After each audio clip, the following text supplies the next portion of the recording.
হয়েছেন।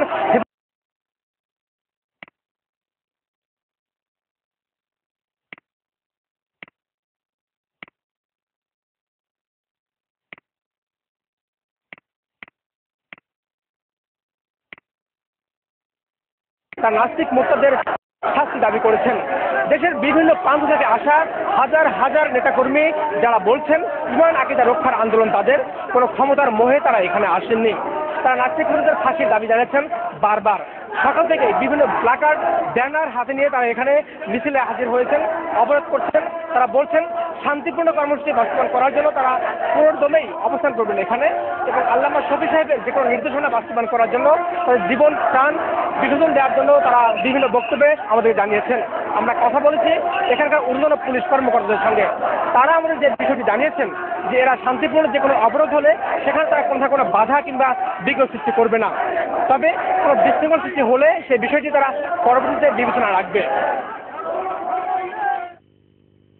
অবরোধের খবর জানতে আমরা চলে যাচ্ছি মিরপুরে রিয়াদ হাসানের কাছে। রিয়াদ। হ্যাঁ নাদিরা, শুনতে পাচ্ছি। রিয়াদ, মিরপুর এলাকার অবরোধ পরিস্থিতি আমাদের জানান।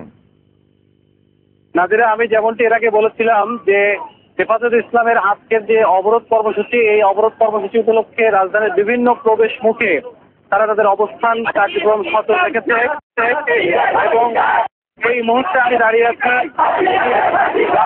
ব্রিজ যেটাকে বলে কাছাকাছি। ডান পাশে বাসগুলো কিন্তু এখন বন্ধ রয়েছে এবং কাউন্টার গুলো বন্ধ রয়েছে। আপনি যদি একটু পেছন দিকে লক্ষ্য করেন তাহলে যে যতটুকু চোখ যায় ততটুকু শুধু হেফাজতে ইসলামের নেতাকর্মীদের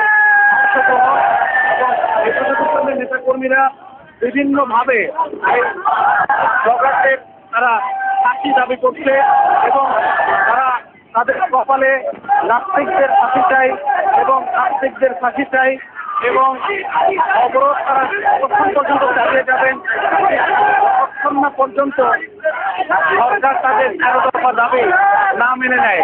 এবং আমরা যেটা লক্ষ্য করছি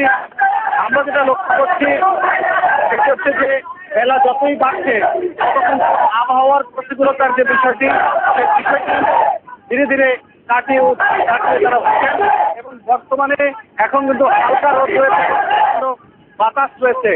আমরা যদি দেখতে পাচ্ছি যতই বাড়ছে তত কিন্তু সাধারণ মানুষ এখানে অংশগ্রহণ করছেন।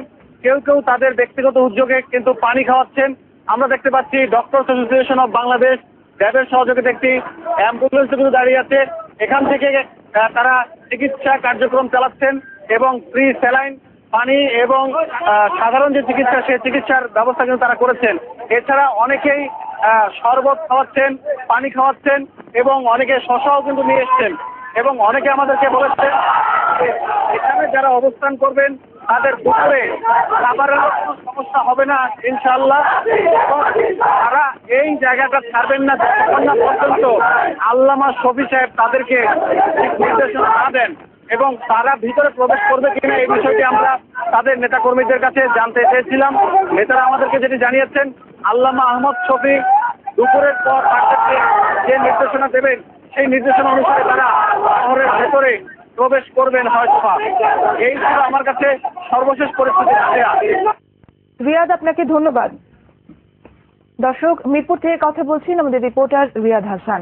এবারে সাভার ট্র্যাজেডি প্রসঙ্গ।